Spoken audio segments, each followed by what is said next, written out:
Brouillon, indiscipliné, voilà comment on pourrait qualifier le match du 15 de France hier soir. L'excuse de l'équipe remaniée ne suffit plus, les Bleus ont raté leur match. Voici ce que l'on a aimé et surtout ce que l'on a moins aimé dans cette rencontre.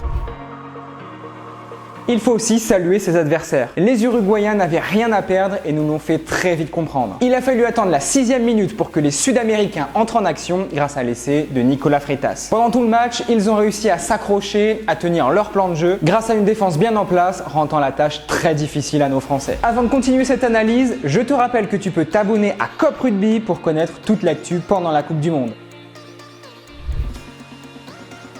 Aucun Français ne s'est démarqué positivement dans ce match, seul Sékou Macalou a semblé être au niveau. Il a multiplié les courses tranchant balle en main et a délivré quelques passes après contact. Il s'est aussi illustré en défense où il a réalisé 8 plaquages. Quand on sait que la défense bleue a pris l'eau hier, on se dit heureusement que Macalou était là.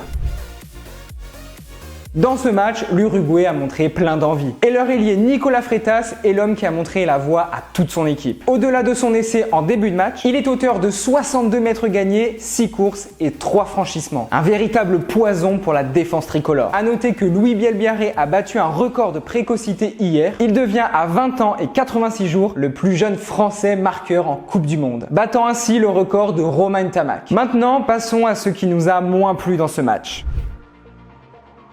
Ça avait pourtant très bien commencé. Sur le premier essai bleu, Maxime Lucu envoie Antoine Astoy à l'essai après la première incursion dans le camp des Terros. Mais le jeu de la charnière s'est petit à petit délité au fil du match. Des coups de pied manqués, parfois rendus trop facilement aux Uruguayens, alors que des passes à la main auraient simplement suffi. Maxime Lucu et Antoine Astoy ont voulu mettre beaucoup de vitesse, changer de rythme, mais parfois trop. N'est pas Antoine Dupont qui veut.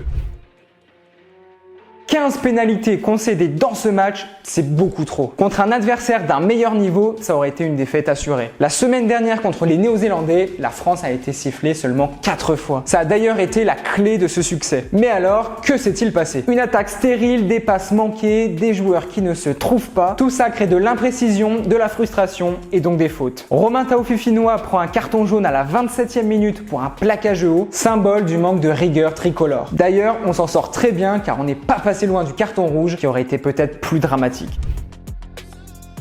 Si elle avait été un axe fort la semaine dernière, cette fois, la mêlée a souffert. Elle a été pénalisée à 4 reprises sur les 13 disputées par les Français. On peut citer la faute de Reda Wardi à la 63e minute, alors que le pack français était à 5 mètres de l'embut uruguayen. Dorian Aldeguerri a aussi été pénalisé à 2 reprises après avoir réalisé un bon début de match. Finalement, les Bleus ne prennent même pas le bonus offensif, certes sûrement anecdotique, mais qui aurait rendu ce match beaucoup moins frustrant. Maintenant, dis-nous dans les commentaires ce qui t'a plu ou non dans ce match. Et n'oublie pas de t'abonner à Cop Rugby.